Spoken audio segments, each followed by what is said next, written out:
శారీ ఎంత కాస్ట్లీ అయినా సరే మనం కుట్టే బ్లౌజ్లోనే లుక్ అనేది వస్తుంది కదా. ఈ కస్టమర్ వచ్చేసి ఒక్క సైడే బార్డర్ వచ్చింది, కానీ బార్డర్ వచ్చేసి బ్యాక్ పార్ట్, తర్వాత ఫ్రంట్ పార్ట్, తర్వాత హ్యాండ్స్ కూడా రావాలని చెప్పారు. నేను ఫస్ట్ బ్యాక్ పార్ట్కి అనేది కటింగ్ చేసుకున్నా.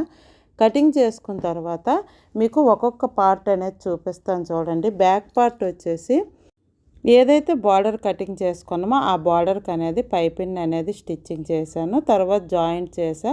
అయితే ఇదంతా మెయిన్ క్లాత్కే జాయింట్ చేసి తర్వాత లైనింగ్ క్లాత్ అనేది యాడ్ చేశాను. తర్వాత వచ్చేసి హ్యాండ్స్ కూడా సేమ్ ఇదే విధంగా మెయిన్ క్లాత్కి ఇక్కడ బార్డర్ తక్కువ వచ్చింది కాబట్టి మెయిన్ క్లాత్కి ఇలా పైపింగ్ పెట్టి ఈ క్లాత్ బార్డర్ క్లాత్ అనేది జాయింట్ చేసి కింద కూడా పైపింగ్ అనేది పెట్టాను. అయితే ఫ్రంట్ పార్ట్ ప్రిన్సెస్ కట్ అనమాట. ప్రిన్సెస్ కట్కి ఫ్రంట్ పార్ట్ ఒక్క సైడ్ మాత్రమే బార్డర్ ఇచ్చా. ఇది 36 సైజు బ్లౌజు. వీడియో నచ్చితే ఒక లైక్ అనేది చేయండి.